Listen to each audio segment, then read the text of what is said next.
Louvre novelas exemplares de Miguel de Cervantes, a quarta novela, a espanhola inglesa. Entre os despojos que os ingleses levaram da cidade de Cádiz, Clotaldo, um cavalheiro inglês, capitão de uma esquadra de navios, levou para Londres uma menina de mais ou menos 7 anos de idade, e isso contra a vontade e sabedoria do conde de Leste, que com grande empenho mandou procurar a menina para devolvê-la a seus pais, que se queixaram para ele da ausência dela.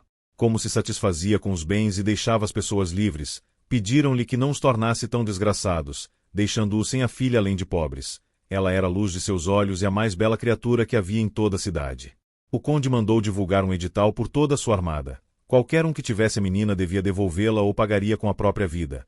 Mas nenhum castigo ou ameaça foi suficiente para que Clotaldo obedecesse, pois tinha a menina escondida em seu navio, apaixonado, embora cristamente, pela incomparável formosura de Isabel, pois assim ela se chamava.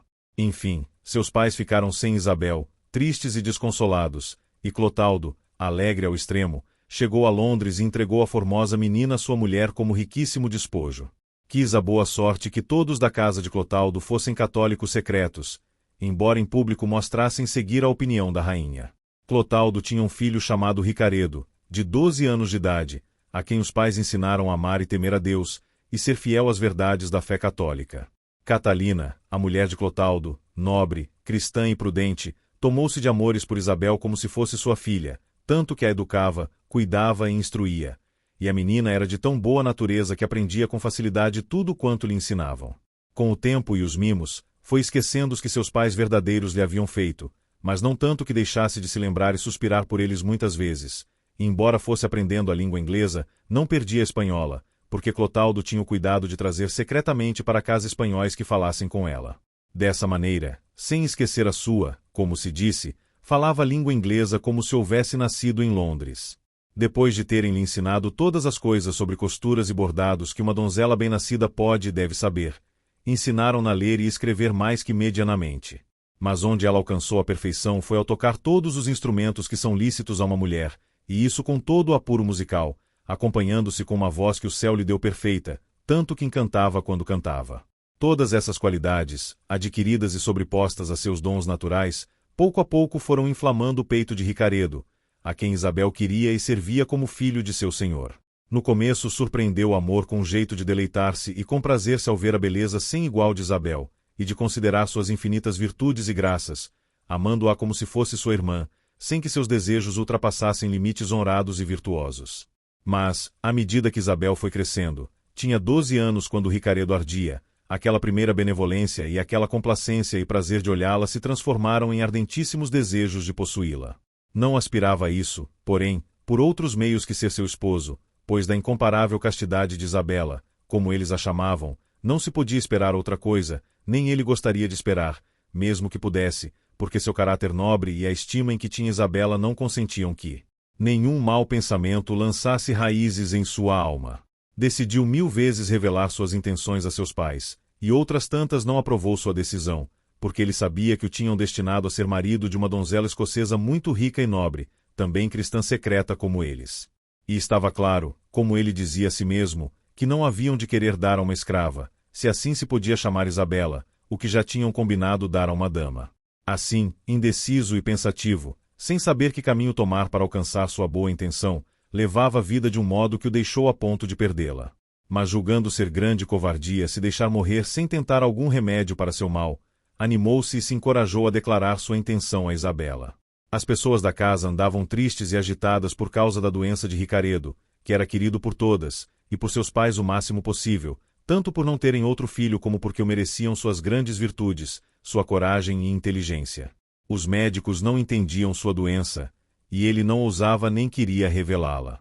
Por fim, decidido a romper com as dificuldades que ele imaginava, um dia em que Isabela veio servi-lo, vendo-a só, com voz desalentada e língua confusa, disse: Formosa Isabela, tuas qualidades, tua grande virtude e grande beleza me têm assim como me vês. Se não quiseres que eu deixe a vida entregue a penas maiores do que se possam imaginar, se o teu mesmo bom desejo meu, que não é outro que te receber como minha esposa às escondidas de meus pais, de quem temo que, por não saberem o que eu sei que mereces, haverão de me negar o bem que tanto me importa. Se me deres a palavra de ser minha, agora mesmo te dou a minha, como homem honesto e católico, de ser teu, mas, mesmo que não chegue a te possuir, como não farei sem a bênção da igreja e de meus pais, imaginar que as minhas será suficiente para me dar saúde e para me manter alegre e contente até que chegue o feliz dia que almejo. Enquanto Ricaredo falava, Isabela o escutava de olhos baixos, mostrando naquele momento que seu pudor se igualava à sua formosura, e seu recato, à sua grande sensatez. E assim, vendo que Ricaredo calava, recatada, formosa e sensata, respondeu desta maneira: depois que a severidade ou a clemência do céu quis, pois não sei a qual desses extremos atribuí-lo, separar-me de meus pais, senhor Ricaredo, e me dar aos vossos, grata pelas mercês que me fizeram, resolvi que minha vontade jamais diferisse da deles. E assim, sem essa vontade, não consideraria boa, mas má sorte a inestimável mercê que quereis me fazer. Se com o conhecimento deles eu fosse tão venturosa que vos merecesse, desde já vos digo que obedecerei à ordem que me derem. E se isso demorar ou não acontecer, espero que se amenizem vossos desejos ao saber que os meus serão eternos e puros em vos desejar o bem que o céu pode vos dar. Aqui Isabela silenciou suas honestas e prudentes palavras, e naquele instante Ricaredo recobrou a saúde, e começaram a renascer as esperanças de seus pais, que durante a doença dele estavam mortas. Os dois se despediram cortesmente, ele, com lágrimas nos olhos, ela, com admiração na alma ao ver a de Ricaredo tão rendida a seu amor. Ele, levantando da cama, na opinião de seus pais por milagre, não quis manter seus pensamentos ocultos por mais tempo. E, assim, um dia os revelou a sua mãe, dizendo-lhe ao fim de sua explicação, que foi longa, que se não casassem com Isabela, que se a negassem, era exatamente a mesma coisa que o matar. Com essas palavras, com esses enaltecimentos, Ricaredo elevou ao céu as virtudes de Isabela, tanto que pareceu à sua mãe que Isabela era enganada ao receber seu filho como marido. Deu boas esperanças a seu filho de predispor seu pai a que viesse a aceitar o que ela também já aceitava, e foi assim que, dizendo ao marido que o filho havia dito a ela, com facilidade o levou a querer o que tanto seu filho desejava, fabricando escusas que impedissem o casamento que tinha acertado com a donzela da Escócia. Nessa época Isabela tinha 14 anos e Ricaredo, 20, mas, nessa idade tão verde e florida, a grande sagacidade e conhecida prudência deles os tornavam anciãos. Faltavam 4 dias para o dia em que os pais de Ricaredo desejavam ver seu filho inclinar o pescoço ao jugo santo do matrimônio, considerando-se prudentes e felicíssimos por ter escolhido sua prisioneira como filha, considerando mais o dote de suas virtudes que a grande riqueza que a escocesa lhes oferecia. Os trajes já estavam prontos, os parentes e os amigos convidados, e não faltava outra coisa que comunicar à rainha sobre aquele casamento, porque sem sua vontade e consentimento não se casa ninguém entre os de sangue ilustre. Mas não tinham dúvidas da licença e por isso se demoraram a pedi-la. Digo, então, estando tudo nesse estado, quando faltavam 4 dias para a cerimônia, uma tarde um oficial da rainha perturbou todo o seu regozijo, pois deu um recado a Clotaldo, que sua majestade mandava que no dia seguinte pela manhã levassem à sua presença prisioneira, a espanhola de Cádiz. Clotaldo respondeu que faria o que sua majestade lhe ordenava de muito boa vontade. O oficial se foi e deixou o peito de todos cheios de preocupação, alarme e medo. Ai! Dizia a senhora Catalina, se a rainha descobrir que criei essa menina como católica e então desconfiar que todos nesta casa são cristãos.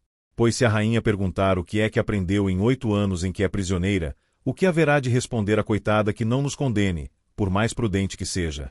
Ouvindo isso, Isabela disse: não vos aflijais com isso, minha senhora, pois eu confio no céu, que, em sua divina misericórdia, na hora haverá de me dar as palavras que não só não vos condenem, como redundem em vosso proveito.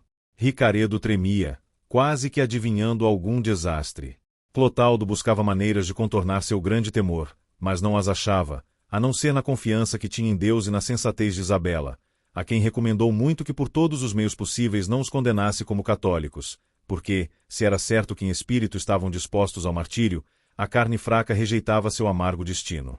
Muitas e muitas vezes Isabela garantiu a eles que podiam ficar tranquilos, que por sua causa não aconteceria o que temiam e suspeitavam, pois ainda que ela não soubesse por ora o que havia de responder às perguntas que lhe fizessem nesse caso, tinha esperança tão viva e firme que haveria de responder de modo que, como havia dito antes, suas palavras lhe servissem de crédito.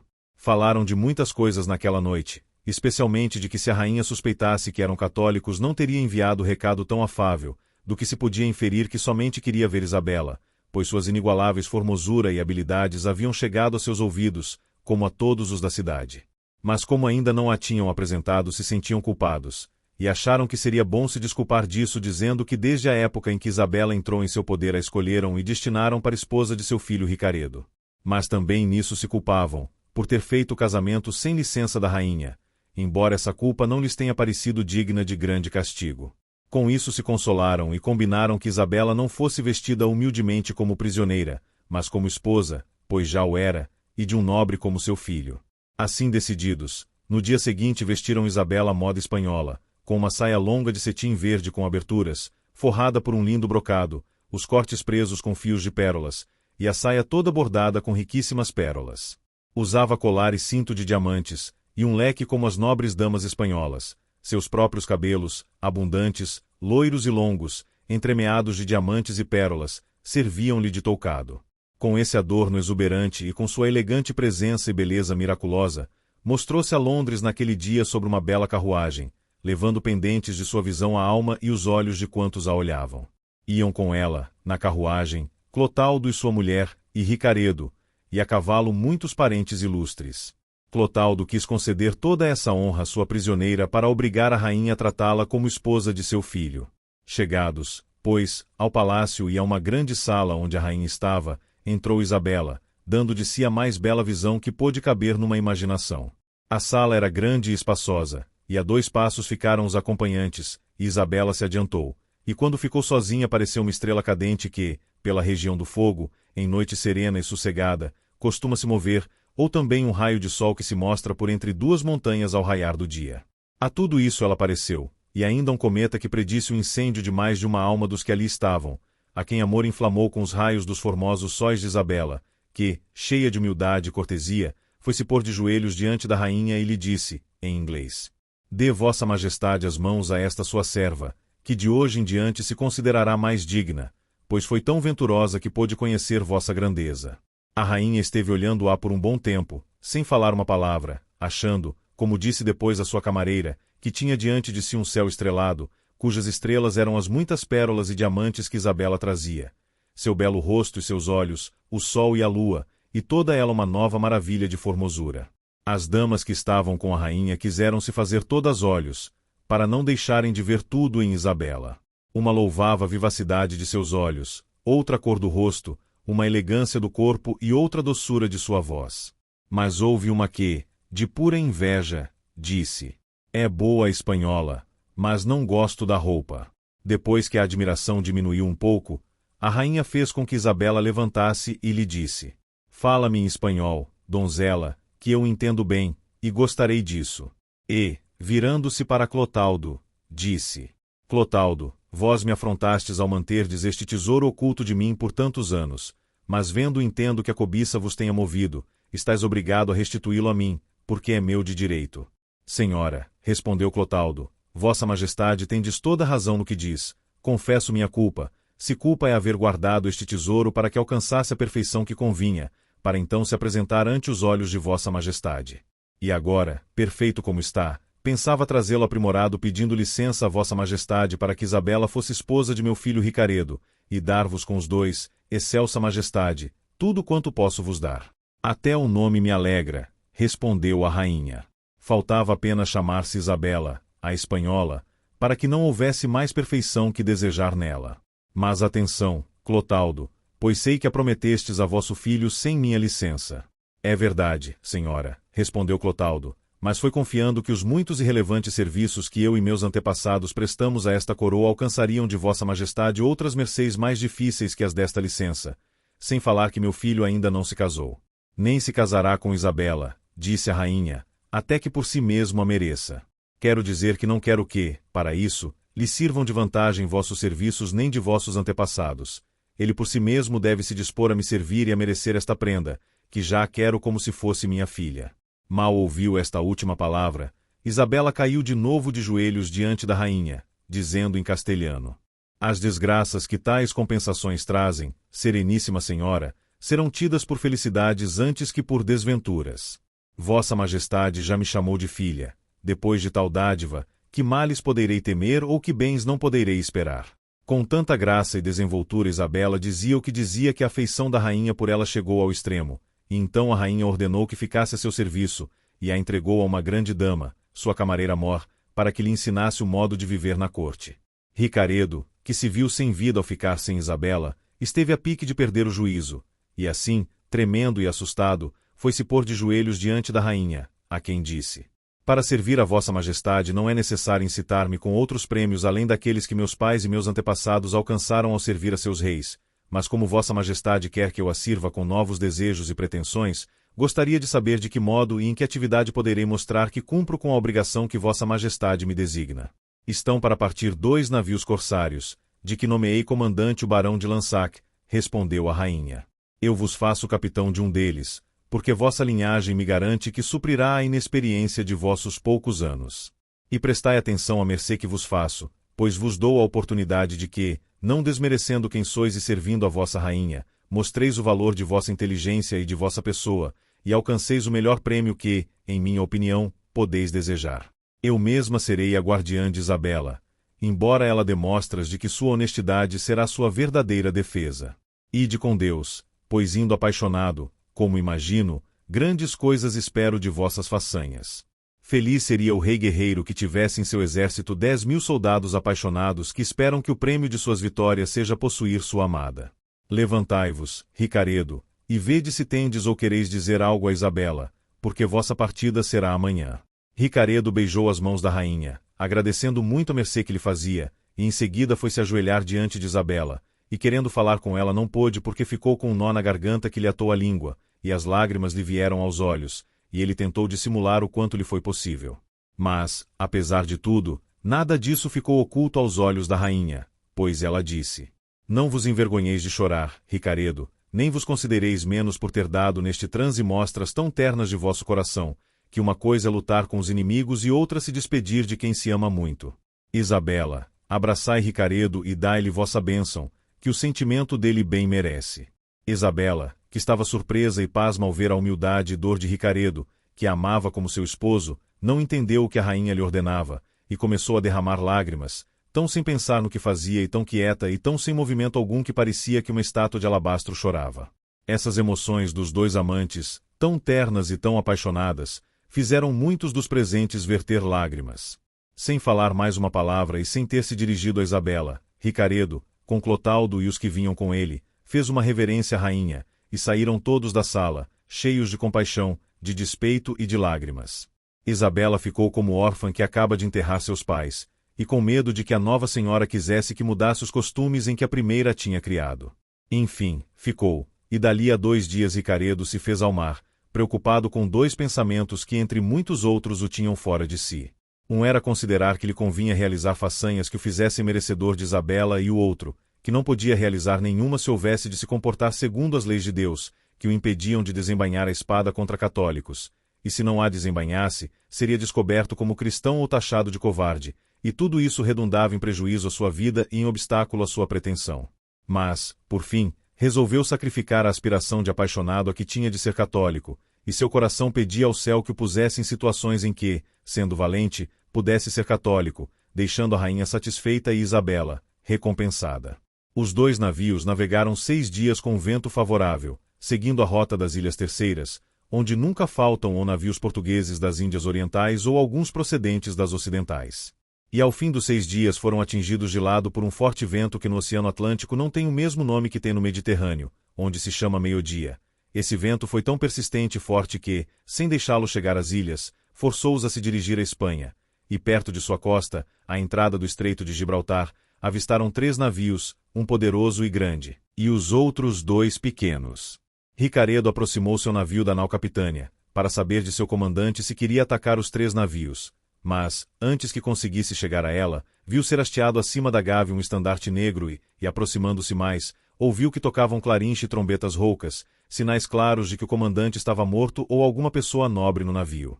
Com essa preocupação chegaram à distância de se poder falar, coisa que não tinham feito desde que saíram do porto. Gritaram da nau Capitânia, dizendo que passasse o capitão Ricaredo para ela, porque o comandante havia morrido na noite anterior de uma apoplexia.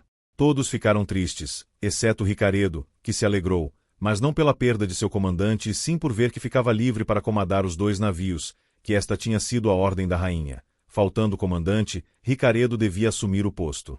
Com pressa, ele passou para a nau Capitânia, onde encontrou uns que choravam pelo comandante morto e outros que se alegravam pelo vivo. Por fim, uns e outros reconheceram sua autoridade e o aclamaram como seu comandante com rápida cerimônia, não dando chance a outra coisa 2 dos 3 navios que tinham avistado. Afastando-se do grande, aproximavam-se dos 2 navios ingleses. Logo perceberam ser galeras turcas, pelas meias luas que traziam nas bandeiras, o que deu grande prazer a Ricaredo, parecendo-lhe que aquela presa, se o céu a concedesse, seria considerável, sem haver ofendido a nenhum católico. As 2 galeras turcas se aproximaram para observar os navios ingleses, que não traziam insígnias da Inglaterra, mas da Espanha, para enganar os que se aproximavam, pensando que não se tratava de navios piratas. Os turcos acreditaram ser navios vindos das Índias e que os renderiam com facilidade. Foram-se chegando pouco a pouco, e Ricaredo esperou de propósito até tê-los ao alcance de sua artilharia, que mandou disparar em tão boa hora que, com 5 balas, acertou no centro de uma das galeras com tanta fúria que a partiu ao meio. Em seguida adernou e começou a ir a pique sem salvação. A outra galera, vendo o tamanho desastre, com muita pressa lhe atirou um cabo e a puxou para pôr sob o costado do navio grande, mas Ricaredo, que tinha os seus prontos e rápidos, e que recuavam e avançavam como se tivessem remos, ordenando recarregar toda a artilharia, foi seguindo-as até o navio, chovendo sobre elas uma infinidade de balas. Os da galera atingida, logo que chegaram ao navio, abandonaram-na, e com pressa e agilidade procuraram se proteger no navio. Ricaredo, vendo que a galera incólume se ocupava com a rendida, caiu sobre ela com seus 2 navios, e sem deixá-la girar nem se valer dos remos, botou-a num apuro, que os turcos aproveitaram para se refugiar no navio, não para se defender, mas para salvar por hora sua vida.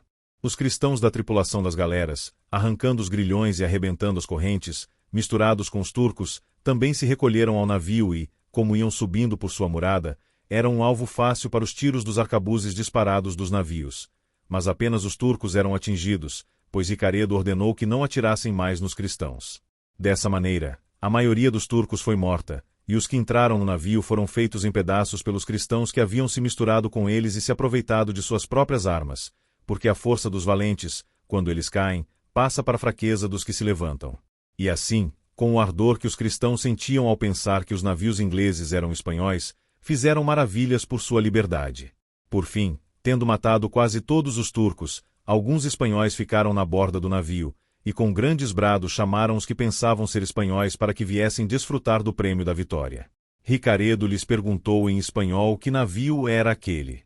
Responderam que vinha da Índia de Portugal, carregado de especiarias, e com tantas pérolas e diamantes que valia mais de 1 milhão em ouro, e que com a tempestade tinha vindo parar naquele lugar, todo destruído e sem artilharia porque as pessoas, doentes e quase mortas de sede e de fome, haviam-na tirado ao mar, e que aquelas 2 galeras, que eram do pirata Arnau Timami, um dia antes as tinham rendido sem que pudessem se defender, e que, pelo que tinham ouvido dizer, por não poderem os piratas passar tanta riqueza para seus 2 baixéis, levavam-no a reboque para meterem-no no rio de Larache, que ficava próximo dali. Ricaredo respondeu que se eles pensavam que aqueles 2 navios eram espanhóis se enganavam, que eram da senhora rainha da Inglaterra.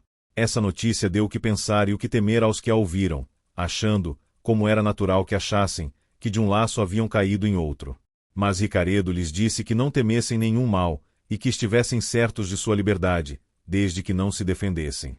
Não é possível nos defender, responderam, porque, como já dissemos, este navio não tem artilharia nem nós temos armas, de modo que nos é forçoso aceitar a gentileza e generosidade de vosso comandante.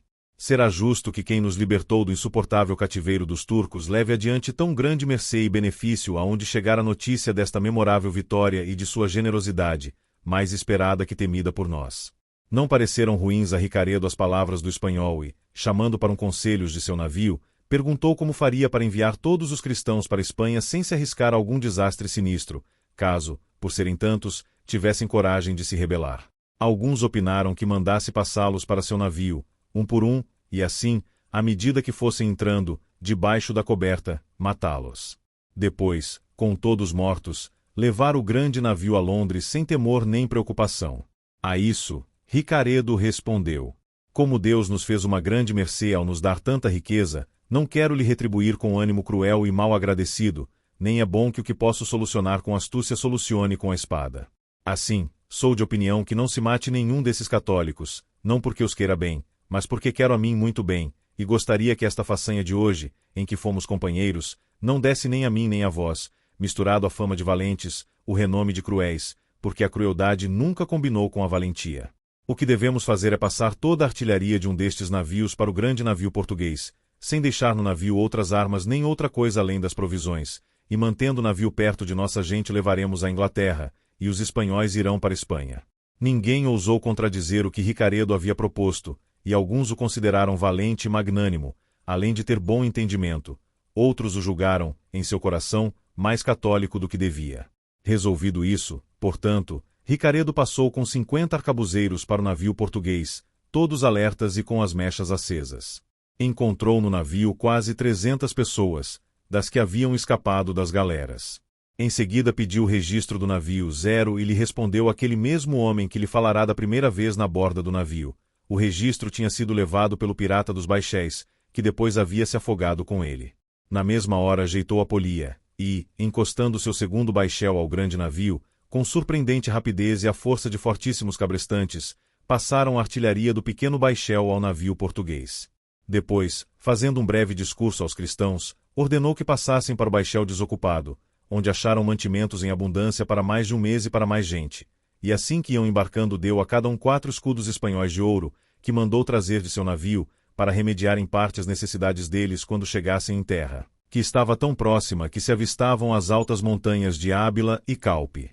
Todos lhe agradeceram inúmeras vezes pela mercê que lhes fazia, e o último que ia embarcar foi aquele que havia falado pelos demais, e lhe disse: Eu seria mais feliz, valoroso cavaleiro, se me levasses contigo para a Inglaterra que me enviando para a Espanha, porque, embora seja minha pátria e não tenha partido senão há 6 dias, não devo encontrar nela outra coisa que não seja motivos para tristezas e solidões.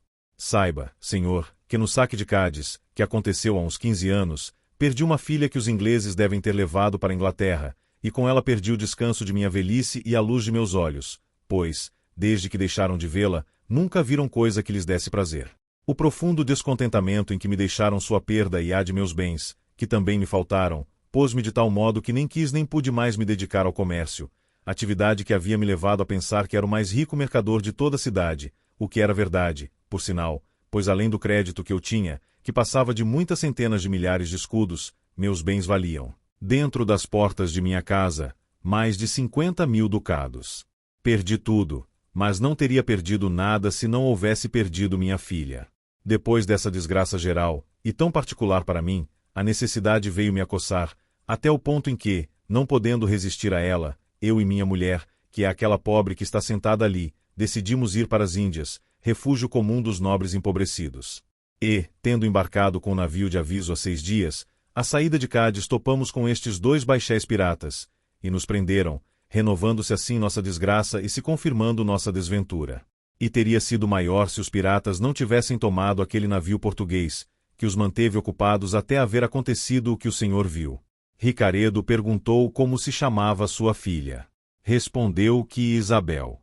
Com isso, Ricaredo acabou de confirmar a suspeita de que aquele que lhe falava era o pai de sua querida Isabela. E sem dar nenhuma notícia dela, disse que com muita boa vontade levaria ele e sua mulher para Londres, onde talvez tivesse notícias da filha que procuravam. Mandou que passassem para a nau Capitânia, deixando marinheiros e guardas suficientes no navio português. Naquela noite içaram velas, com pressa de se afastar da costa da Espanha, por causa do navio dos prisioneiros livres, entre os quais também iam uns 20 turcos, a quem Ricaredo também libertou, para dar a entender que se mostrava generoso mais por sua boa índole e ânimo elevado que forçado pelo amor que sentia pelos católicos. Ele pediu ainda aos espanhóis que, na primeira ocasião que surgisse, soltassem os turcos, que também se mostraram agradecidos a ele. O vento, que dava sinais de ser favorável e duradouro, começou a acalmar um pouco. Essa calma levantou uma tormenta de medo nos ingleses, que culparam Ricaredo e sua generosidade, dizendo a ele que os libertos podiam relatar o fato na Espanha, e que se por acaso houvesse galiotes da armada no porto podiam sair em seu encalço e botá-los num aperto, e em situação de se desgraçarem. Ricaredo bem sabia que tinham razão, mas, vencendo-os todos com bons argumentos, tranquilizou-os.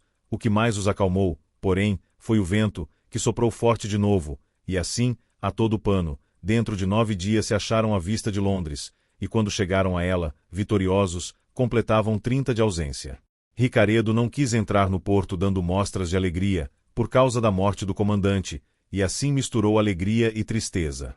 Umas vezes soavam clarins contentes, outras, trombetas roucas, umas tocavam tambores em ritmos alegres e comovidos, a que, com sinais tristes e lamentosos, respondiam os pífaros. De uma gávea pendia, posta ao contrário, uma bandeira semeada de meias luas. Em outra se via um longo estandarte de tafetá negro, cujas pontas beijavam a água. Por fim, com esses sinais tão contraditórios entrou no Rio de Londres com seu navio, porque o navio português não teve calado suficiente, de modo que ficou na costa. Esses sinais tão contraditórios mantinham todos os que olhavam da margem imensamente confusos. Bem que reconheceram por umas insígnias que aquele barco menor era a nau capitânia do barão de Lansac, mas não podiam compreender como outro barco havia sido trocado por aquele poderoso navio que ficará no mar. Mas a dúvida se desfez quando o valoroso Ricaredo saltou para o bote, usando sua armadura completa, rica e resplandecente, e a pé, sem esperar outro acompanhamento além da multidão de pessoas do povo que o seguia, foi até o palácio, onde a rainha, num terraço, estava à espera de que lhe trouxessem a notícia dos navios. Isabela estava com a rainha e com as outras damas, vestida à moda inglesa, e parecia tão bem como a moda castelhana. Antes que Ricaredo chegasse, um mensageiro deu à rainha as novas da vinda dele. Isabela se alvoroçou, ouvindo o nome de Ricaredo, e naquele instante temeu e esperou coisas boas e ruins. Ricaredo era alto, elegante e bonito. E como vestia couraça, gorjal, braceleira e escarcela, com armas milanesas de 11 vistas, gravadas e douradas, parecia admirável a quem o olhava. Não lhe cobria a cabeça elmo algum, mas um chapéu de aba larga, fulvo, com grande diversidade de penas que lhe rodeavam a copa. A espada, longa, o talim, precioso, as calças, a moda suíça. Com esse adorno, e com os passos briosos que dava, houve quem o comparasse a Marte, deus das batalhas, e outros, encantados com a formosura de seu rosto, dizem que o compararam a Vênus, que para zombar de Marte havia se disfarçado daquele modo. Enfim, ele chegou diante da rainha. Ajoelhando-se, disse a ela: Excelsa Majestade, em razão de vossa ventura e da realização de meu desejo, depois de ter morrido de uma apoplexia o comandante de Lansac, ficando eu em seu posto, graças à vossa generosidade, deparou-me a sorte 2 galeras turcas que levavam a reboque aquele grande navio que se vê ali. Ataquei-as. Vossos soldados lutaram como sempre e botaram a pique os baixéis dos piratas. Num dos nossos, em vosso real nome, dei liberdade aos cristãos que escaparam do poder dos turcos. Trouxe comigo somente um homem e uma mulher espanhóis, que vieram pela própria vontade ver vossa grandeza. Aquele navio é dos que vêm da Índia de Portugal, e devido a uma tempestade caiu em poder dos turcos que, com pouco trabalho, ou digamos melhor, sem trabalho algum, o renderam, e, segundo disseram alguns portugueses que vinham nele, passa de 1 milhão em ouro o valor das especiarias e de outras mercadorias, como pérolas e diamantes. Não se tocou em coisa alguma, nem nós nem os turcos, porque o céu dedicou tudo, e eu mandei guardar, a vossa majestade, que com apenas uma joia que me dê ficarei em dívida de outros 10 navios. Vossa majestade já me prometeu esta joia, pois é minha boa Isabela.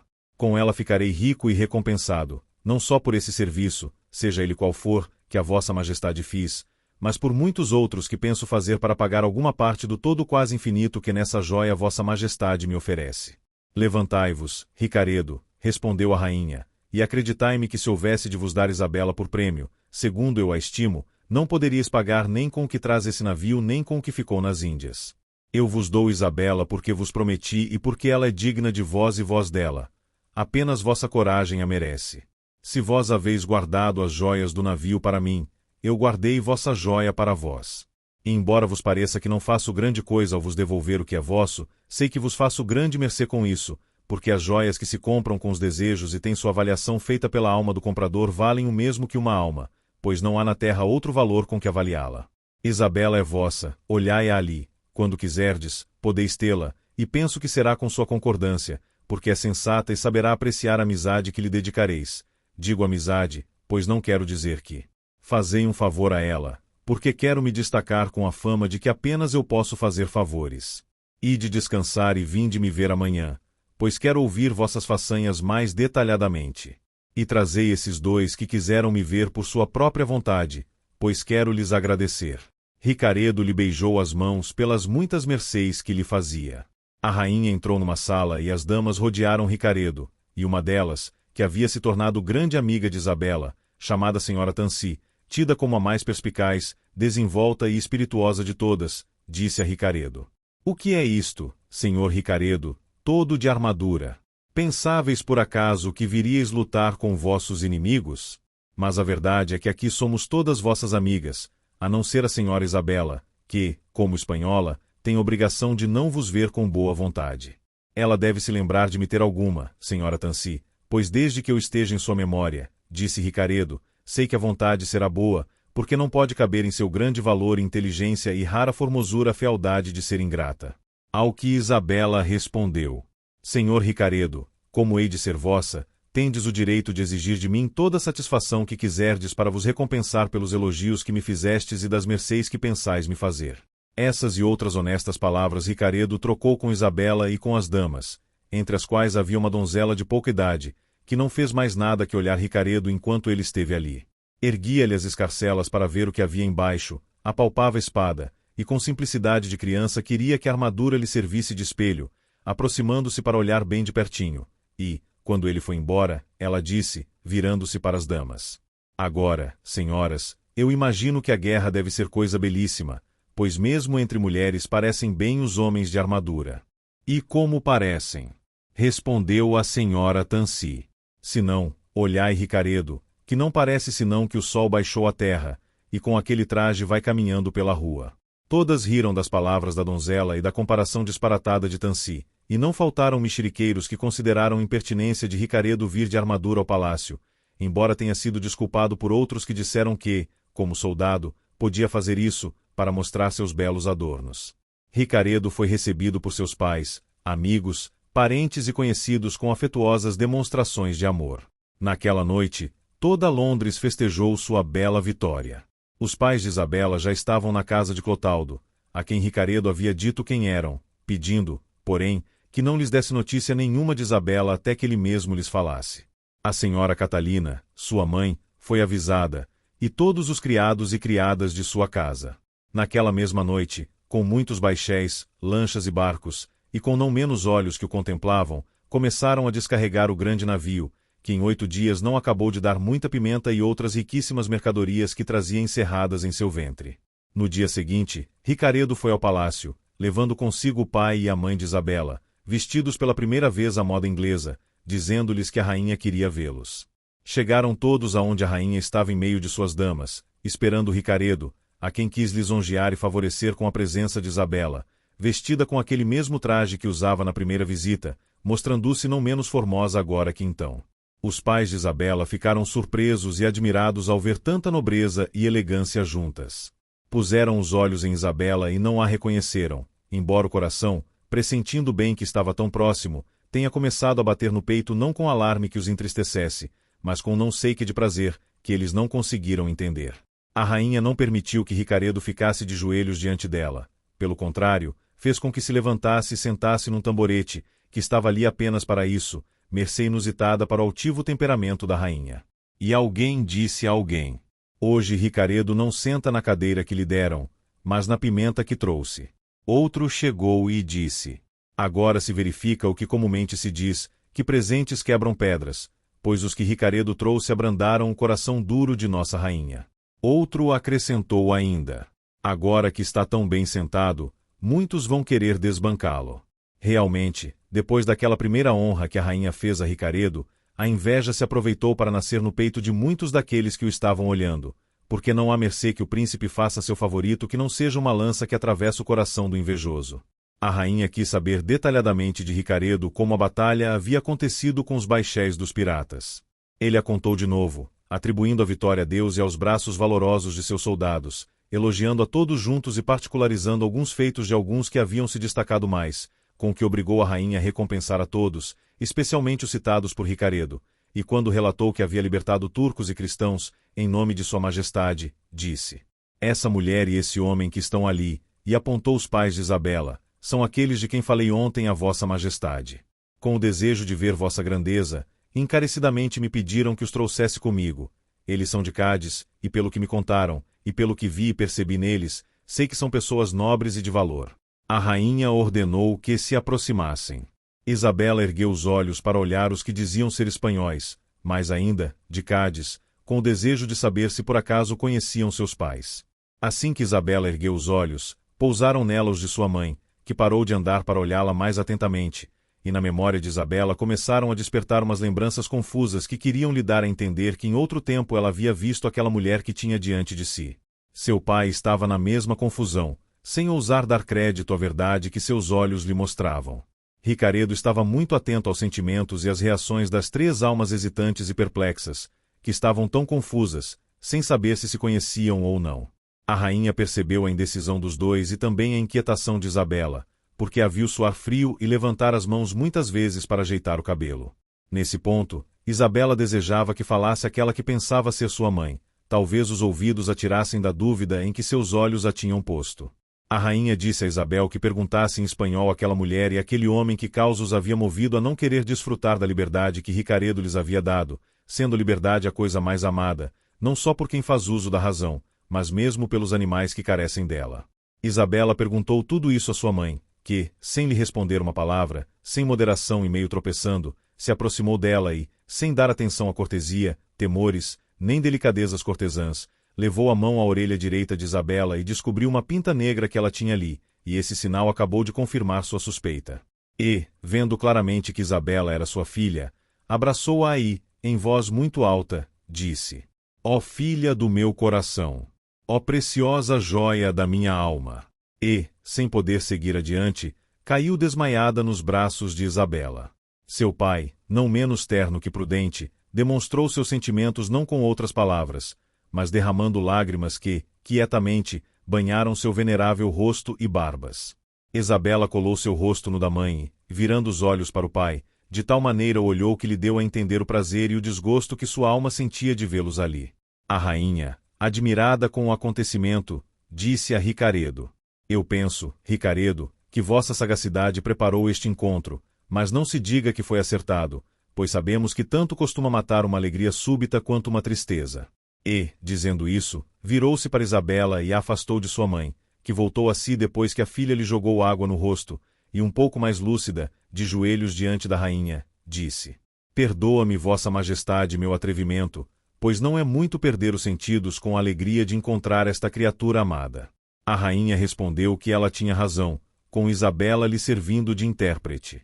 Como se relatou, dessa maneira Isabela reconheceu seus pais, e seus pais a ela. A rainha mandou que eles ficassem no palácio para que pudessem ver sua filha com mais calma e falar e se alegrar com ela, do que Ricaredo muito gostou, e de novo pediu à rainha o cumprimento da palavra que lhe havia dado de casá-lo, se é que por acaso merecia Isabela. E se não a merecesse, suplicava que o mandasse de uma vez se ocupar de coisas que o tornassem digno de alcançar o que desejava. A rainha entendeu muito bem que Ricaredo estava satisfeito consigo mesmo e com seu grande valor, que não havia necessidade de novas provas para qualificá-lo, e assim disse a ele que dali a 4 dias lhe entregaria Isabela, fazendo aos dois a honra que a ela fosse possível. Depois disso, Ricaredo se despediu, contentíssimo com a esperança de ter logo Isabela em seu poder, sem medo de perdê-la, que é o último desejo dos amantes. Correu o tempo, mas não com a rapidez que Ricaredo queria, pois os que vivem com esperanças de promessas vindouras sempre imaginam que o tempo não voa mas que anda sobre os pés da própria preguiça. Finalmente chegou o dia, não, porém, em que Ricaredo pensou por fim a seus desejos, mas de encontrar em Isabela graças novas que o levassem a amá-la mais, se mais fosse possível. Mas naquele breve tempo, quando ele pensava que o navio de sua boa estrela navegava com vento favorável até o porto desejado, a sorte adversa levantou no mar tamanha tempestade que 1000 vezes temeu naufragar. O caso foi que a camareira-mor da rainha, encarregada de Isabela, tinha um filho de 22 anos de idade, chamado Conde Ernesto. Sua alta posição, a nobreza de sua linhagem, a grande deferência que a rainha tinha por sua mãe faziam-no mais arrogante, altivo e presunçoso que o devido. Esse Ernesto, enfim, apaixonou-se por Isabela tão ardentemente que, na luz dos olhos de Isabela, tinha a alma inflamada. Ainda que houvesse revelado seu desejo com alguns indícios, no tempo em que Ricaredo estivera ausente, nunca foi acolhido por Isabela. Embora a aversão e os desdéns no princípio dos amores costumem fazer os amantes desistirem da aventura, em Ernesto tiveram um efeito contrário os muitos evidentes desdéns de Isabela, porque o jovem ardia com seu próprio ciúme e se inflamava com o recato dela. E como viu que Ricaredo, conforme a opinião da rainha, tinha merecido Isabela e que em tão pouco tempo havia de entregá-la por mulher, quis se suicidar. Mas, antes de chegar a tão infame e covarde solução, falou com sua mãe, dizendo-lhe que pedisse à rainha que lhe desse Isabela por esposa. Senão, podia acreditar que a morte estava batendo nas portas de sua vida. A camareira ficou pasma com as palavras do filho e, como conhecia a violência de seu caráter temerário e a tenacidade com que os desejos se colavam à sua alma, temeu que seus amores haveriam de acabar em algum grande desastre. Contudo, como mãe, a quem é natural desejar e procurar o bem de seus filhos, prometeu falar com a rainha, não com esperança de alcançar dela o impossível, a quebra de sua palavra, mas para não se desiludir antes de tentar um último remédio. E, naquela manhã, estando Isabela vestida, por ordem da rainha, tão ricamente que esta pena não se atreve a descrever, e havendo a própria rainha posto em seu pescoço um colar das melhores pérolas que o navio trouxera, avaliadas em 20.000 ducados, e posto ainda um anel com um diamante que se avaliou em 6.000 escudos, e estando agitadas as damas por causa da festa de casamento que esperavam, entrou a camareira mor para falar com a rainha, e de joelhos lhe suplicou que suspendesse o casamento de Isabela por outros 2 dias, que com apenas esse favor que sua majestade lhe fizesse se daria por satisfeita e paga por todos os favores que merecia e esperava por seus serviços.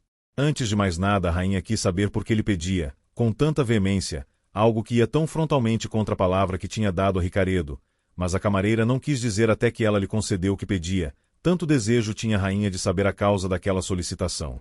E assim, depois que a camareira alcançou o que por ora desejava, contou à rainha os amores de seu filho, e como temia que, se não lhe dessem Isabela por mulher, haveria de se suicidar ou fazer algum gesto escandaloso, e que se havia pedido aqueles 2 dias era para que sua majestade pudesse pensar que meio seria adequado e conveniente para solucionar a situação de seu filho. A rainha disse que, se não tivesse empenhado sua real palavra, acharia saída em enredo tão emaranhado, mas que não a quebraria nem frustraria por nada no mundo as esperanças de Ricaredo.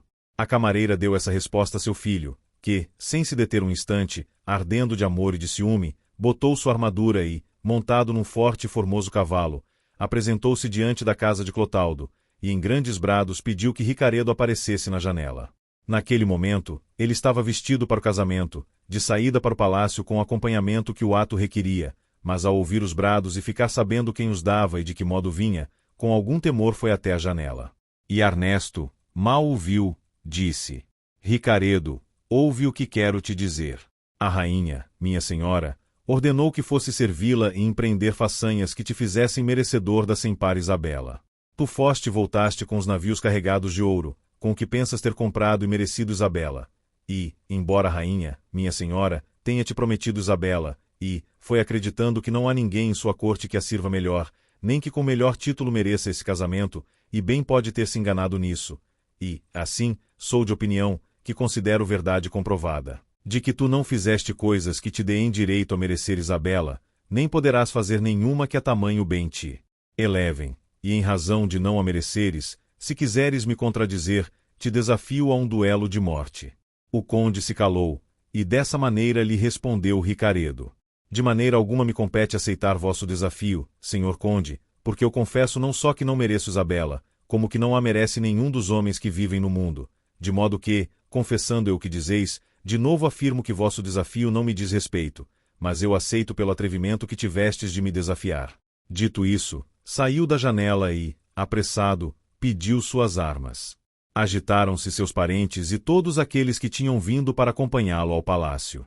Dentre as muitas pessoas que haviam visto o conde Ernesto de armadura e ouvido o desafio, não faltou alguém que fosse contar para a rainha, que mandou o capitão da guarda prender o conde.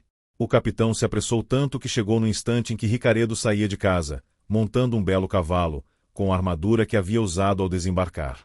Quando o conde viu o capitão, logo imaginou por que vinha e resolveu não se deixar prender. Então, elevando a voz contra Ricaredo, disse: Já vês, Ricaredo, o obstáculo que surgiu. Se tiveres vontade de me castigar, tu me buscarás, e eu, com a vontade que tenho de te castigar, também te procurarei. Como 2 que se procuram facilmente se acham, deixemos por ora a execução de nossos desejos. Estou de acordo, respondeu Ricaredo.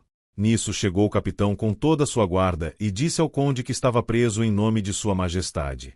O conde respondeu que se entregava, mas não para que o levassem a outro lugar que não a presença da rainha. O capitão concordou com isso e, pondo entre os guardas, levou ao palácio diante da rainha, que já tinha sido informada por sua camareira do grande amor que seu filho tinha por Isabela, e com lágrimas havia suplicado à rainha que perdoasse o conde, pois, como moço e apaixonado, a maiores erros estava sujeito. Ernesto chegou diante da rainha. Ela, sem falar com ele, ordenou que lhe tirassem a espada e o levassem preso a uma torre. Todas essas coisas atormentaram o coração de Isabela e de seus pais, que tão rápido viam embravecer o mar de seu sossego. A camareira aconselhou a rainha, para prevenir o mal que podia acontecer entre seus parentes e os de Ricaredo, que eliminasse a causa do problema, que era Isabela, enviando-a para a Espanha, e assim cessariam os efeitos que deviam temer, acrescentando a essas palavras que Isabela era católica, e tão cristã que nenhum de seus argumentos, que haviam sido muitos, tinham-na persuadido a abandonar suas intenções católicas.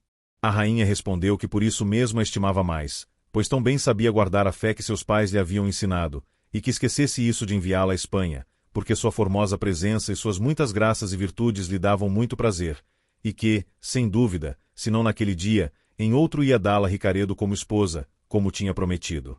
Com essa decisão da rainha, a camareira ficou tão desconsolada que não respondeu uma palavra. E pensando que já havia considerado, que, se não era tirando Isabela do caminho, não havia modo algum de que a rigorosa situação de seu filho melhorasse nem pudesse haver paz com Ricaredo, resolveu fazer uma das maiores crueldades que jamais coube nos pensamentos de uma mulher, e tão nobre como ela era.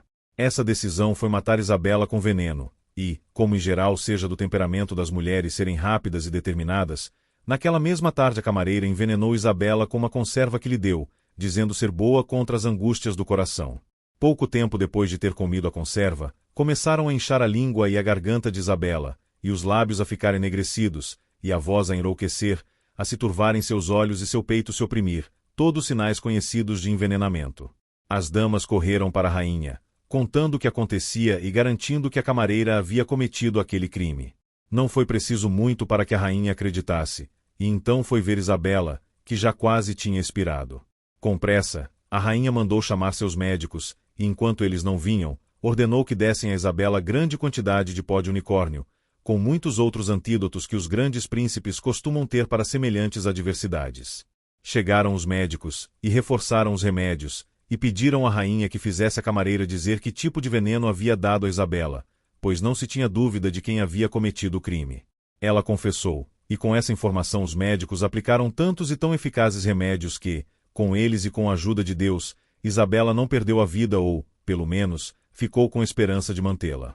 A rainha ordenou que prendessem a camareira e a encerrassem num quarto pequeno do palácio, com intenção de castigá-la como seu delito merecia, apesar de ela se desculpar dizendo que ao matar Isabela fazia um sacrifício ao céu, eliminando da terra uma católica e com ela a oportunidade de mais problemas para seu filho. Essas tristes notícias, ouvidas por Ricaredo, quase o levaram a perder o juízo, tais eram as coisas que fazia e os lamentos com que se queixava. Mas Isabela não perdeu a vida. Em troca dela, porém, a natureza deixou sem sobrancelhas, pestanas e sem cabelos, o rosto inchado, a pele deteriorada e flácida, e os olhos lacrimosos. Enfim, ficou tão feia, que como até ali havia parecido um milagre de formosura, agora parecia um monstro de fealdade. Os que a conheciam consideravam maior desgraça haver ficado daquele jeito que ter morrido envenenada. Contudo, Ricaredo pediu à rainha, e suplicou que deixasse levá-la para casa, porque o amor que tinha por Isabela passava do corpo para a alma, e que se Isabela havia perdido sua beleza, não podia ter perdido suas infinitas virtudes. É verdade, disse a rainha. Levai-a, Ricaredo, e fazei de conta que levais uma riquíssima jóia encerrada numa caixa tosca de madeira. Deus sabe que gostaria de vos dá-la como a entregastes a mim, mas, como não é possível, perdoai-me. Talvez o castigo que darei a quem cometeu tamanho delito satisfará um pouco o vosso desejo de vingança. Ricaredo disse muitas coisas à rainha, desculpando a camareira e suplicando que a perdoasse, pois as desculpas que ela dava eram suficientes para perdoar insultos maiores. Por fim, entregaram-lhe Isabela e seus pais, e Ricaredo os levou para sua casa, digo, a de seus pais. Às ricas pérolas e aos diamantes, a rainha acrescentou outras joias e outras vestes, tão maravilhosas que revelaram o grande amor que tinha por Isabela. Esta permaneceu 2 meses em sua fealdade, sem dar indício algum de poder recuperar sua antiga formosura. Mas ao cabo desse tempo começou a perder aquela pele e a revelar seu belo rosto.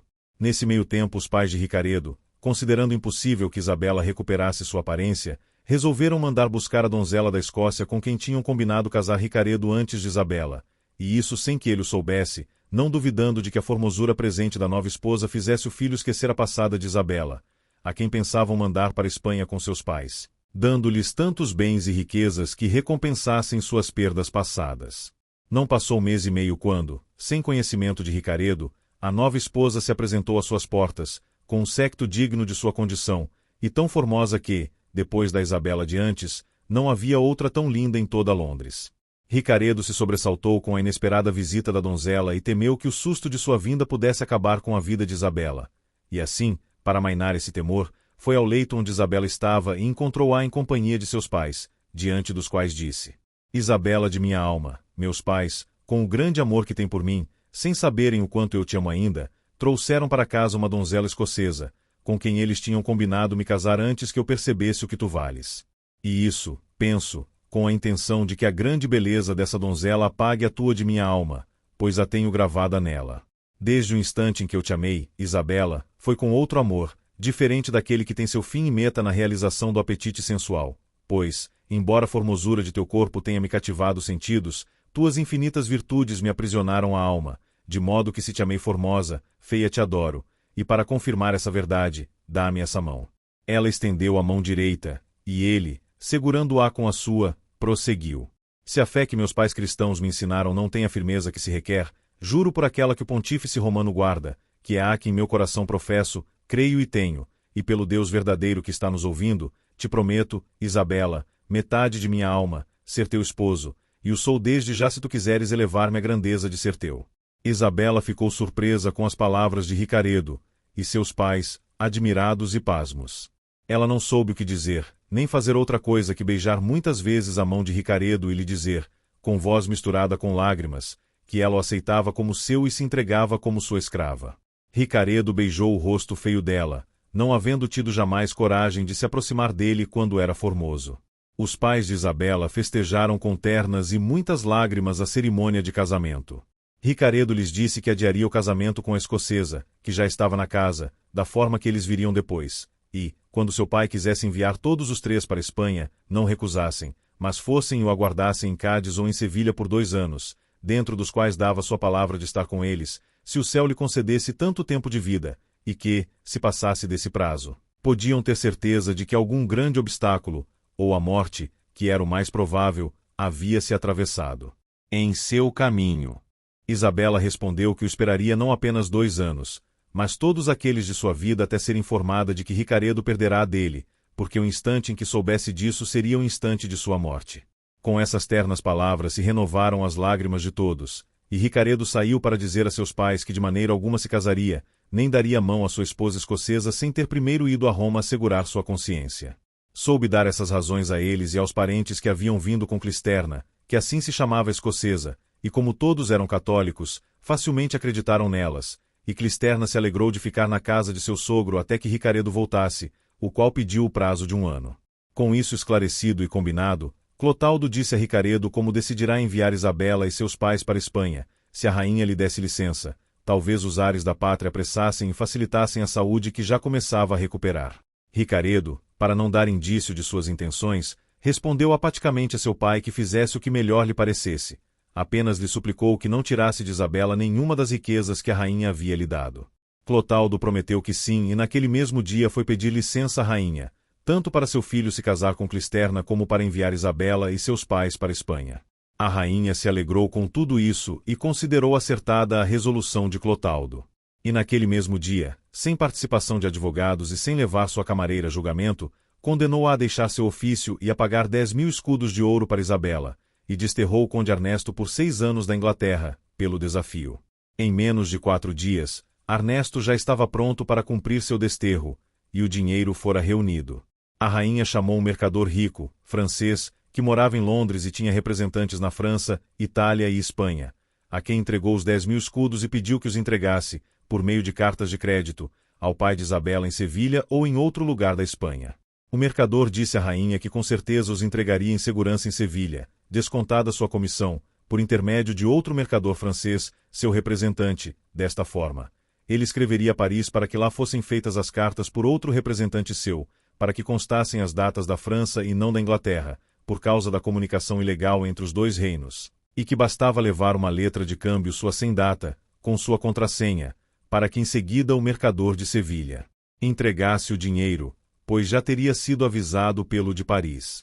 Em resumo, a rainha obteve tantas garantias do mercador que não teve dúvidas sobre o negócio, mas, não contente com isso, mandou chamar o capitão de um navio flamengo que estava para partir no dia seguinte para a França, apenas para ter um comprovante de que partirá da França e não da Inglaterra para poder entrar na Espanha.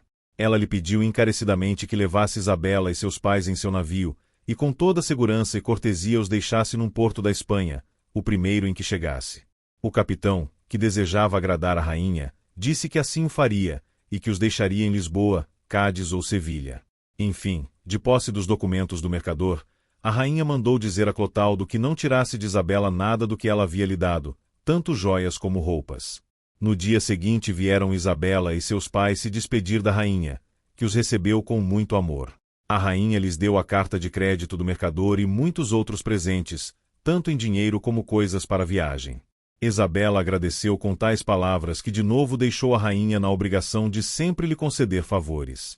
Despediu-se das damas, que, como estava feia, não quiseram que partisse, vendo-se livres da inveja que tinham de sua formosura e alegres de desfrutar de sua afabilidade e inteligência. A rainha abraçou os três, confiando-os à boa sorte e ao capitão do navio, e pedindo a Isabela que avisasse de sua boa chegada à Espanha, e sempre de sua saúde, através do mercador francês, despediu-se dela e de seus pais. Naquela mesma tarde, eles embarcaram, não sem lágrimas de Clotaldo e de sua mulher, e de todos os de sua casa, por Isabela ser amada ao extremo por todos. Ricaredo não se encontrava presente nessa despedida, pois, para não demonstrar seus ternos sentimentos, fez com que alguns amigos o levassem à caça naquele dia. Os presentes que a senhora Catalina deu a Isabela para a viagem foram muitos, os abraços, infinitos, as lágrimas, em abundância, os pedidos de que escrevesse, inumeráveis, e os agradecimentos de Isabela e de seus pais se igualaram, de modo que, embora chorando, os deixaram satisfeitos. Naquela noite o baixel se fez ao mar e, havendo aportado na França com vento favorável e pegado lá os documentos necessários para poder ir para a Espanha, dali a 30 dias entrou na Barra de Cádiz, onde Isabela e seus pais desembarcaram, e, como todos na cidade os conheciam, foram recebidos com demonstrações de muita alegria. Receberam 1000 felicitações por terem encontrado Isabela e pela liberdade que alcançaram, tanto dos mouros que os tinham aprisionado, pois era conhecida toda a aventura dos escravos soltos pela generosidade de Ricaredo, como dos ingleses. Nestes dias Isabela já começava a dar grandes esperanças de recobrar sua formosura. Estiveram pouco mais de um mês em Cádiz, recuperando-se do cansaço da viagem, e em seguida foram para Sevilha, para ver se não havia problema com o pagamento dos 10.000 escudos expedidos pelo mercador francês. 2 dias depois de chegar a Sevilha, procuraram um representante, encontraram-no e lhe deram a carta de crédito do mercador francês da cidade de Londres. Ele aceitou-a e disse que, enquanto não recebesse de Paris a ordem de pagamento, não podia dar o dinheiro, mas que a ordem não devia demorar. Os pais de Isabela alugaram uma casa senhorial em frente ao venerável convento Santa Paula, onde estava uma sobrinha deles, de voz perfeita, incomparável. Fizeram-no tanto para estar perto dela como por Isabela ter dito a Ricaredo que estaria em Sevilha e que, se viesse procurá-la, sua prima, freira no Santa Paula, saberia lhe indicar sua casa, e que para reconhecê-la bastaria apenas perguntar pela freira que tinha a melhor voz do convento, porque não se poderia esquecer uma característica dessas. A ordem de pagamento de Paris levou outros 40 dias para chegar. 2 dias depois da chegada, o mercador francês entregou os 10.000 ducados a Isabela, e ela a seus pais, e com eles e com alguns mais que fizeram vendendo algumas das muitas joias de Isabela, seu pai voltou a seu ofício de mercador, não sem surpresa dos que sabiam de suas grandes perdas. Enfim, em poucos meses recuperou seu crédito perdido e a beleza de Isabela voltou a ser o que era, de tal maneira que ao se falar em formosura todos davam a palma à espanhola inglesa, que, tanto por esse apelido como por sua formosura, era conhecida por toda a cidade. Por intermédio do mercador francês de Sevilha, Isabela e seus pais escreveram contando sua chegada à rainha da Inglaterra, com os agradecimentos e reverências requeridos pelos grandes favores recebidos. Também escreveram a Clotaldo e Catalina, sua esposa, que Isabela chamou de pais, e seus pais, de senhores. Da rainha não tiveram resposta, mas de Clotaldo e de sua mulher sim, felicitando-os por terem chegado sãos e salvos, e avisando que seu filho Ricaredo, um dia depois que eles tinham partido, havia ido para a França, e de lá para outros lugares, onde lhe convinha para a segurança de sua consciência, acrescentando a essas outras palavras de muito amor e pondo-se ao dispor deles. Responderam a essa carta com outra não menos cortês e amorosa que grata. Isabela logo imaginou ter Ricaredo deixado a Inglaterra para encontrá-la na Espanha e, animada com essa esperança, ficou na maior alegria do mundo, e procurava viver de maneira que quando Ricaredo chegasse a Sevilha, antes seus ouvidos topassem com a fama de suas virtudes que com a informação de onde ficava sua casa. Poucas vezes ou nenhuma saía de casa, a não ser para ir ao convento, não ganhava outras atenções exceto as que recebia lá. Em sua casa e em seu oratório, nas sextas-feiras da Quaresma, andava com o pensamento voltado para a Santíssima Cruz, e nas próximas 7 para o Espírito Santo. Jamais visitou o Rio, nem foi a Triana, nem viu o prazer universal no campo de Tablada e da Porta de Jerez no dia de São Sebastião, caso faça sol, celebrado por tanta gente que mal se pode contar. Enfim, não viu comemoração pública nem outra festa em Sevilha. Apostava tudo em seu retiro, em suas orações e bons desejos esperando por Ricaredo. Esse seu grande retraimento tinha inflamado os desejos não só dos janotas do bairro, mas de todos aqueles que a tivessem visto uma vez. Por isso à noite sua rua se enchia de músicas e de dia, de rondas de admiradores. Assim, por não se deixar ver, e tantos a desejarem, cresceu a renda das alcoviteiras, ou terceiras como diziam, que prometeram ser as primeiras e únicas na corte a Isabela, e não faltou quem quis se aproveitar do que chamam feitiços, que são nada mais que embustes e disparates. Mas diante disso tudo Isabela estava como rocha em meio ao mar, tocam-na, mas não a movem as ondas nem o vento. Já passará ano e meio quando a esperança no prazo de 2 anos prometido por Ricaredo começou a angustiar o coração de Isabela. E quando já parecia que seu esposo chegava e que o tinha diante dos olhos e lhe perguntava que obstáculos o haviam retardado tanto, quando já chegavam a seus ouvidos as desculpas de seu esposo e quando ela já perdoava e o abraçava, e como a metade de sua alma o recebia, chegou às suas mãos uma carta da senhora Catalina, datada de Londres havia 50 dias. Vinha em língua inglesa, mas lendo-a em espanhol, viu que assim dizia: Filha de minha alma, conheceste bem Guilarte, o pajem de Ricaredo. Foi ele que o acompanhou na viagem, de que te falei em outra carta, para a França e outros lugares, 2 dias depois de tua partida. Pois esse mesmo Guilarte, ao fim de 16 meses sem nada sabermos de meu filho, cruzou ontem nossas portas com notícias de que o conde Ernesto havia matado Ricaredo à traição na França.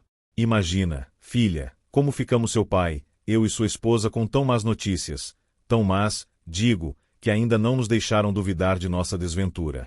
O que Clotaldo e eu te suplicamos outra vez, filha de minha alma, é que encomendes Ricaredo a Deus com muita sinceridade, pois bem merece este benefício aquele que tanto te amou, como tu sabes. Também deves pedir a nosso Senhor que nos dê paciência e boa morte, a quem nós também pediremos e suplicaremos dê a ti e aos teus pais longos anos de vida. Pela letra e pela assinatura, Isabela não teve como não acreditar na morte de seu esposo. Conhecia muito bem o pajem Guilarte e sabia que era honesto e que por si mesmo ele não iria querer nem teria motivos para fingir aquela morte, e muito menos sua mãe, a senhora Catalina, poderia tê-la fingido, por não ter motivo algum para enviar notícias tão tristes. Enfim, nenhum argumento que pensou, nenhuma coisa que imaginou pôde lhe tirar da mente não ser verdadeira a notícia de sua infelicidade.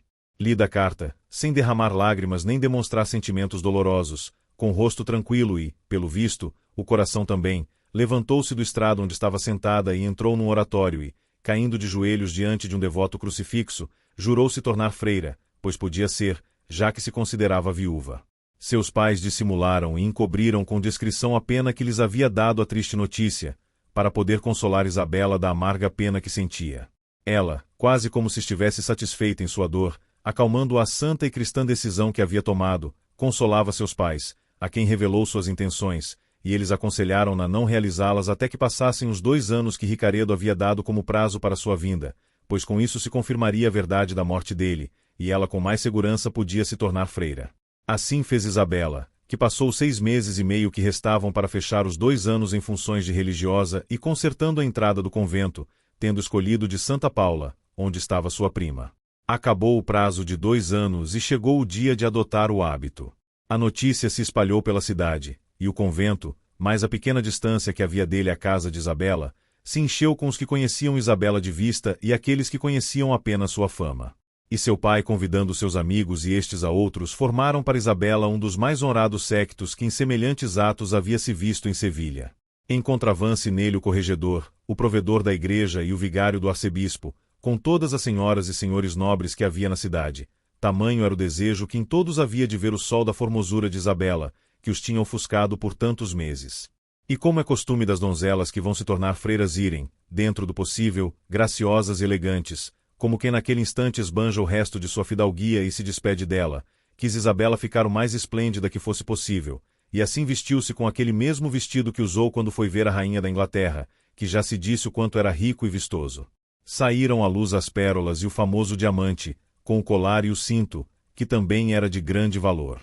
Com esse adorno e com sua galhardia, dando assim chance a que todos exaltassem a Deus em sua figura, Isabela saiu a pé de sua casa, pois a proximidade do convento dispensou coches e carruagens. A afluência de pessoas foi tanta que lhes pesou não ter ido de coche, pois não havia espaço para chegar ao convento. Uns abençoavam seus pais, outros ao céu, que de tanta formosura tinha dotado, uns se erguiam para vê-la. Outros, tendo-a visto uma vez, corriam adiante para vê-la outra. E quem mais diligente se mostrou nisso, tanto que muitos repararam nele, foi um homem vestido com roupas de escravo libertado, com uma insígnia da Trindade no peito, como sinal de que foi resgatado pela esmola dos padres trinitários. Esse escravo, enfim, na hora em que Isabela já tinha um pé dentro da portaria do convento, onde, como é costume, a prioresa e as freiras haviam saído para recebê-la com a cruz, disse em altos brados: "Para, Isabela, para, pois enquanto eu for vivo não pode ser religiosa." A esses brados, Isabela e seus pais desviaram os olhos e viram que, abrindo caminho entre toda aquela gente, vinha até eles o escravo. Tendo caído um gorro azul redondo que trazia na cabeça, ele revelou uma confusa madeixa de cabelos de ouro encaracolados e um rosto como carmim e como a neve, vermelho e branco, sinais que logo levaram todos a julgá-lo estrangeiro. Caindo e levantando, ele chegou aonde estava Isabela e, pegando-a pela mão, disse: "Sabes quem sou, Isabela? Olha, sou Ricaredo, teu esposo." "Sim, eu sei," disse Isabela, "se não fores fantasma que vem perturbar meu repouso." Os pais dela o seguraram e olharam-no atentamente. Enfim, reconheceram Ricaredo no escravo, que, com lágrimas nos olhos, caindo de joelhos diante de Isabela, suplicou-lhe que não deixasse a estranheza de seu traje impedir seu reconhecimento, nem que sua pouca sorte atrapalhasse o cumprimento da palavra que entre os dois haviam dado. Isabela, apesar da impressão que a carta da mãe de Ricaredo havia feito em sua imaginação dando-lhe notícias de sua morte, quis dar mais crédito a seus olhos e à verdade que tinha diante de si, e assim, abraçando o escravo, disse: "Sem dúvida vós, meu senhor, sois o único que poderá impedir minha decisão cristã. Sem dúvida vós, senhor, sois a metade de minha alma, pois sois meu verdadeiro esposo. Eu vos tenho gravado em minha memória e guardado em minha alma. Já que as notícias de vossa morte, escritas por minha senhora e vossa mãe, não me tiraram a vida, levaram-me a escolher a religião, pois naquele momento queria viver nela. Mas se Deus, com tão justo obstáculo, mostra que deseja outra coisa, não podemos nem convém que por minha causa se impeça. Vinde, Senhor, à casa de meus pais, que é vossa, e ali vos darei posse de mim nos termos que pede nossa santa fé católica." Os presentes, entre eles o corregedor, o vigário e o provedor do arcebispo, ouviram todas essas palavras e, ao ouvi-las, ficaram admirados e pasmos, e em seguida quiseram que lhes contassem que história era aquela, que estrangeiro era aquele, de que casamento falavam.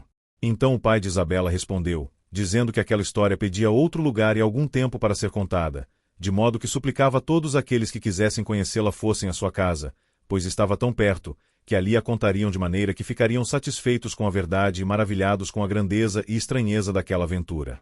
Nisso, um dos presentes elevou a voz, dizendo: "Senhores, este rapaz é um grande pirata inglês, pois eu conheço, é aquele que, faz pouco mais de 2 anos, tomou dos piratas de Argeu um navio de Portugal que vinha das Índias. Não há dúvida, é ele mesmo. Eu o conheço porque ele me deu a liberdade e dinheiro para eu vir para a Espanha, e não só a mim, mas a outros 300 prisioneiros." Com essas palavras as pessoas se agitaram, e se avivou o desejo de todos de saber e ver com clareza coisas tão intrincadas. Finalmente, as pessoas mais importantes, com o corregedor e aqueles 2 senhores eclesiásticos, acompanharam de novo Isabela para sua casa, deixando as freiras tristes, confusas e chorando que perdiam ao não ter em sua companhia a formosa Isabela.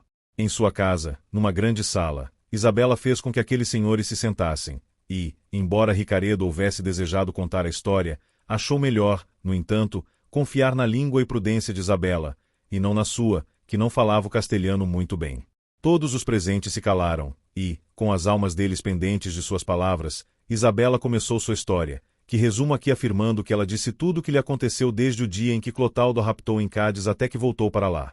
Também contou a batalha que Ricaredo teve com os turcos, a generosidade dele com os cristãos, a palavra dada entre eles de serem marido e mulher, o prazo de 2 anos, as notícias que havia tido de sua morte, que lhe pareceram tão certas que a levaram a querer ser religiosa. Enalteceu a generosidade da rainha, o cristianismo de Ricaredo e de seus pais, e acabou dizendo que Ricaredo contasse o que lhe havia acontecido depois que saiu de Londres até aquele momento, onde o viam com roupas de escravo e com a insígnia de ter sido resgatado por esmola. É verdade, disse Ricaredo, e resumirei em rápidas palavras minhas penas imensas. Depois que parti de Londres para evitar o casamento que não podia fazer com Clisterna, aquela donzela escocesa católica com quem meus pais queriam me casar, como disse Isabela, levando Guilarte em minha companhia, o pajem que segundo minha mãe levou a Londres a notícia de minha morte, atravessei a França e cheguei a Roma, onde minha alma se alegrou e minha fé se fortaleceu. Beijei os pés do sumo pontífice, confessei meus pecados com o penitenciero Mor Zero absolvendo-me deles, e deu-me os documentos necessários que provassem minha confissão e penitência, e da conversão que havia feito para nossa Mãe Universal, a Igreja.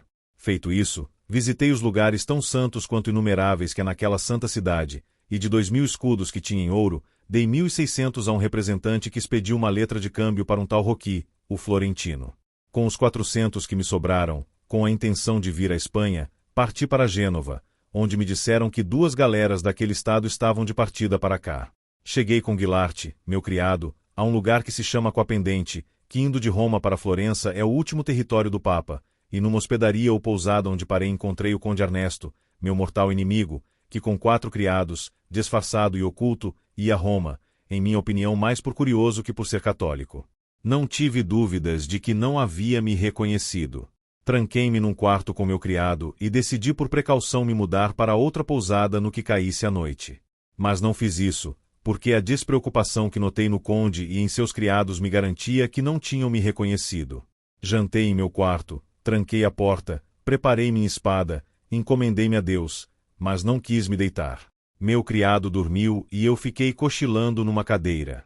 Mas, pouco depois da meia-noite, para me fazer dormir o sono eterno me despertaram. O conde e seus criados dispararam contra mim 4 pistolas, como soube depois, e, me considerando morto, já tendo os cavalos preparados, foram embora, dizendo ao estalajadeiro que me enterrasse, porque era nobre. E com isso se foram. Meu criado, conforme me disse depois o estalajadeiro, acordou com os estampidos e com medo se atirou por uma janela que dava para um pátio e saiu da hospedaria dizendo: pobre de mim, mataram meu senhor. E deve ter sido pelo medo que não parou a não ser em Londres, pois foi ele que levou as notícias de minha morte. Os da hospedaria subiram e me acharam atravessado por 4 balas e muitos chumbos, mas todos em lugares em que a ferida não era mortal. Pedi confissão e todos os sacramentos, como bom católico, e fui obedecido. Trataram-me, e levei 2 meses para me recuperar, mas por fim fui para Gênova, onde não encontrei transporte exceto 2 chalupas que fretamos eu e outros 2 nobres espanhóis, uma para ir à frente, explorando o caminho, e a outra para nos levar. Com essa precaução, embarcamos, navegando pela costa, sem intenção de irmos para Mar Alto, mas, chegando a um lugar que chamam de 3 Marias, que é na costa da França, com nossa primeira chalupa como batedora, de repente, quando íamos aportar numa enseada, saíram dela 2 galhotes turcos, e, um dominando o mar e o outro, a terra, nos cortaram o caminho e nos aprisionaram. Despojaram as chalupas de quanto levavam e deixaram-nas ir em direção à terra, sem afundá-las, dizendo que elas lhe serviriam na próxima vez para carregar a galima, que com essa palavra designam os despojos que roubam dos cristãos. Pode-se acreditar facilmente se digo que senti na alma minha escravidão e sobretudo a perda dos documentos de Roma, que trazia numa caixa de lata, com a letra de câmbio dos 1.600 ducados. Mas a boa sorte quis que a caixa fosse parar nas mãos de um escravo espanhol, cristão, que aguardou, pois, se viesse a cair em poder dos turcos, pelo menos poderia dar por meu resgate o valor da letra, que eles averiguariam qual era. Levaram-me a Argeu, onde encontrei os padres da Santíssima Trindade que estavam resgatando. Falei com eles, disse quem era, e, levados pela caridade, embora eu fosse estrangeiro, resgataram-me desta forma. Deram por mim 300 ducados, 100 em seguida e 200 quando o baixel da esmola voltasse para resgatar o padre do resgate, que ficará em Argeu como garantia, avaliado em 4.000 ducados, porque resgatar escravos acima do valor que trouxera. Como se vê, a tamanha misericórdia e generosidade se estende à caridade desses padres, que dão sua liberdade pela dos outros e ficam como reféns para resgatar os escravos. De quebra, para o bem de minha liberdade, achei a caixa perdida com os documentos e a letra de câmbio. Mostrei ao bendito padre que me havia resgatado e lhe ofereci 500 ducados a mais dos que me resgatara para ajudá-lo em sua missão. Demorou quase um ano para o navio da esmola voltar, e o que me aconteceu neste ano, se fosse contar agora, seria outra história. Direi apenas que fui reconhecido por um dos 20 turcos a quem dei liberdade com os demais cristãos de que já falamos, e foi tão agradecido e tão homem de bem que não quis me denunciar. Porque, se os turcos soubessem que eu tinha posto a pique seus 2 baixéis e tirado de suas mãos o grande navio da Índia, me presenteariam ao grão-turco como escravo ou acabariam com minha vida e, se me dessem para o grão-senhor, eu nunca mais teria liberdade. Por fim, o padre do resgate veio comigo para Espanha, e com mais 50 cristãos libertados. Em Valência fizemos a procissão geral, e de lá cada um partiu para onde quis com as insígnias de sua liberdade, que são este traje. Cheguei hoje a esta cidade, com tanta vontade de ver Isabela, que sem me deter para nada perguntei por este convento, onde haveriam de me dar notícias de minha esposa. O que me aconteceu, então todos aqui já sabem. O que resta por ver são estes documentos, para que se possa acreditar em minha história, que tem tanto de milagrosa quanto de verdadeira. Depois de dizer isso, tirou de uma caixa de lata os documentos de que havia falado e os pôs nas mãos do provedor, que os viu junto com o senhor corregedor, e não encontrou neles nada que pusesse em dúvida o que Ricaredo havia contado. E, para maior confirmação dela, quis o céu que se achasse presente a tudo isso o mercador florentino, a quem era dirigida a letra de câmbio dos 1.600 ducados, que pediu a Ricaredo que a mostrasse e, vendo-a, reconheceu-a e a aceitou imediatamente, pois havia muitos meses que receberá a ordem de pagamento. Tudo isso foi acrescentar admiração e espanto ao espanto. Ricaredo disse que de novo oferecia os 500 ducados que havia prometido. O corregedor abraçou Ricaredo, os pais de Isabela e a própria Isabela, pondo-se à disposição deles com palavras corteses. O mesmo fizeram os 2 eclesiásticos, que pediram a Isabela que pusesse toda aquela história por escrito, para que a lesse seu senhor, o arcebispo, com o que ela concordou. O grande silêncio em que todos os presentes haviam escutado o estranho caso se rompeu para se louvar a Deus por suas grandes maravilhas, e desejando, desde o mais velho até o mais moço, felicidades a Isabela, a Ricaredo e a seus pais, deixaram-nos, e eles suplicaram ao corregedor que honrasse seu casamento, que dali a 8 dias pensavam realizar. O corregedor teve o prazer de fazê-lo, e dali a 8 dias, acompanhado pelas pessoas mais importantes da cidade, foi a cerimônia. Com todas essas vicissitudes e perigos, os pais de Isabela recuperaram sua filha e restauraram sua riqueza, e ela, favorecida pelo céu e ajudada por suas muitas virtudes, a despeito de tantos contratempos, encontrou marido tão nobre como Ricaredo, em cuja companhia se pensa que ainda hoje vive nas casas que alugaram em frente ao convento de Santa Paula, e que depois compraram dos herdeiros de um fidalgo de Burgos que se chamava Hernando de Cifuentes. Esta novela poderia nos ensinar o quanto vale a virtude e o quanto vale a formosura, pois, juntas ou separadas, são capazes de apaixonar até os próprios inimigos, e poderia ainda nos ensinar como o céu sabe tirar, de nossas maiores adversidades, nossos maiores benefícios. Fim da novela. Meus comentários. Miguel de Cervantes, mais conhecido por Dom Quixote, também se destacou na literatura com suas novelas exemplares, uma coletânea de contos publicada em 1613. Dentre elas, a espanhola inglesa se sobressai como um interessante exemplo do gênero novela bizantina, repleto de reviravoltas, amores impossíveis e aventuras que testam a virtude dos protagonistas. A história gira em torno de Isabela, uma jovem espanhola sequestrada por corsários ingleses durante o saque de Cádiz e criada na Inglaterra como cristã fervorosa e modelo de virtude. Seu amor por Ricardo, filho de um dos nobres ingleses que a capturaram, desencadeia uma série de desafios, incluindo a resistência da rainha da Inglaterra e provações que colocam à prova sua lealdade e pureza. Pontos positivos. Narrativa envolvente e repleta de ação. Como é típico do estilo cervantino, a novela apresenta uma trama dinâmica, que mescla romance, perigo e reviravoltas inesperadas, mantendo o leitor interessado no destino dos protagonistas. Personagens idealizados, mas cativantes. Isabela personifica a pureza e a fidelidade, enquanto Ricardo encarna o amor sincero e a devoção. Embora sejam arquetípicos, sua jornada prende a atenção e reflete os valores da época. Crítica sutil às tensões anglo-espanholas. Publicada após a derrota da Armada Invencível, 1588, a novela pode ser lida como uma tentativa de suavizar a rivalidade entre Espanha e Inglaterra, sugerindo que as diferenças culturais podem ser superadas pelo amor e pela virtude cristã. Elementos bizantinos bem trabalhados. A trama se apoia em separações, provações e reencontros, características do gênero bizantino, mantendo um ritmo envolvente e emocionalmente carregado. Pontos negativos. Personagens pouco realistas.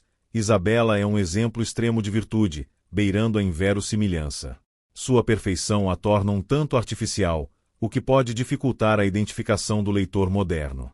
Visão idealizada da Espanha e da fé católica. Cervantes exalta a Espanha e o catolicismo como símbolos de pureza e verdade, enquanto a Inglaterra aparece como um lugar bárbaro e rude. Essa visão maniqueísta pode parecer simplista e tendenciosa.